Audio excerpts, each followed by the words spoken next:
Fala, galerinha, tudo bem? Mais uma semana no quadro. Qual quadro? O quadro Descomplicando.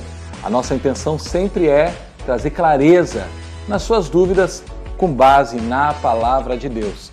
E a pergunta dessa semana é: como falar de Jesus para quem acha que já o conhece? Perguntinha complicada, né? Por quê?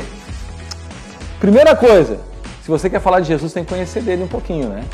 Então, mas eu quero ler um texto para vocês, antes de mais nada.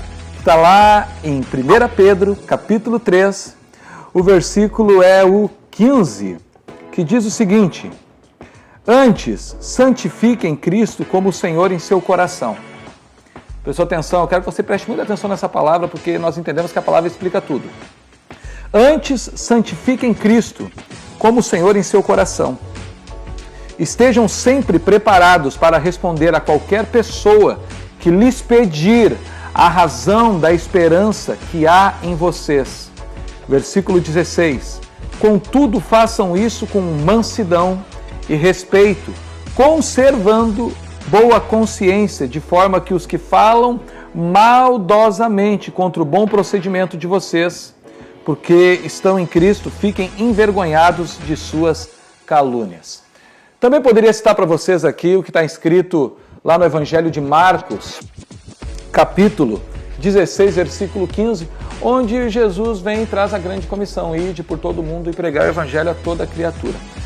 O falar de Jesus nada mais é que nós evangelizar alguém, né, querido?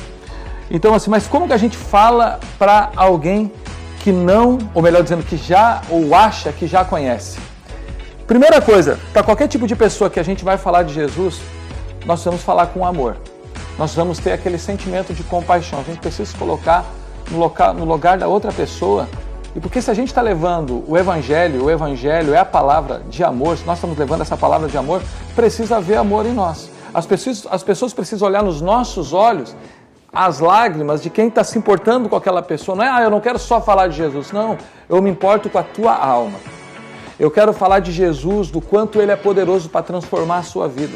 E isso pode começar, querido, de várias formas, né? De uma forma casual: que hora é? Como é que está o tempo? Que vento. Hoje, por exemplo, aqui onde nós estamos gravando, está um vento tremendo aqui, não sei se você está ouvindo, mas você pode vir, puxa um assunto e daqui a pouco você vem e coloca Jesus.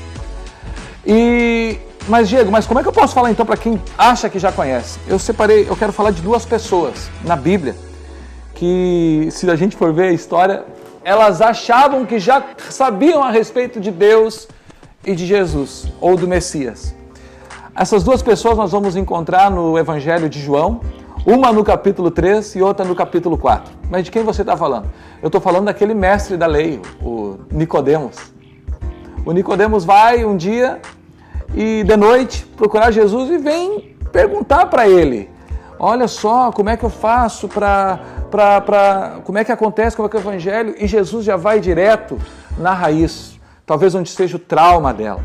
E aí fica um ponto para você pegar. Quer falar de Jesus? Às vezes a pessoa está revoltada, mas às vezes a gente vê todas aquelas coisas que ela fala, mas aquilo existe uma raiz.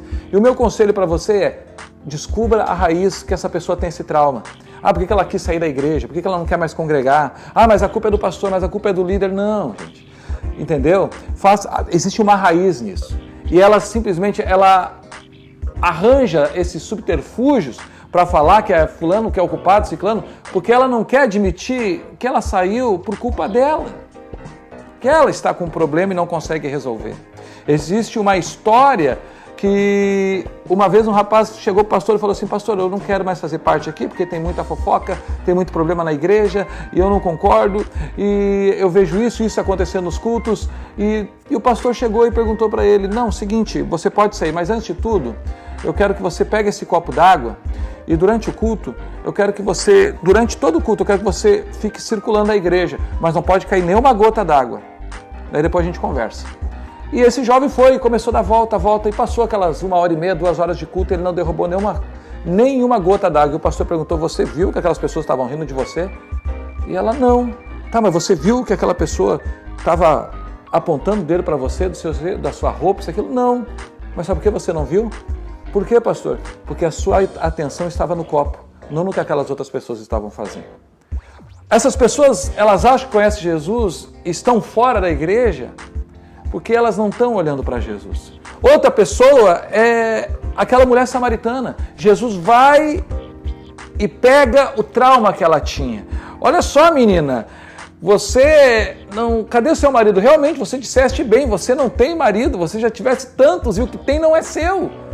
E ela, nossa, Jesus, você é o Messias, tudo. E ali ele vem e pôde falar do reino dos céus. Primeira coisa, Jesus sempre se colocou no lugar do outro, teve compaixão. Jesus sempre demonstrou amor. Quer falar de Jesus para quem acha que conhece Jesus? Demonstre amor e compaixão por ela. Querido, antes de tudo eu quero te deixar então 3 dicas, entendeu? Para você evangelizar. Primeiro, ore. Ore e peça a direção de Deus. Segundo, seja cheio do Espírito Santo. Terceiro, se coloque no lugar do outro. E quarto, vou arranjar uma quarta aqui para você, tenha convicção daquilo que você está falando.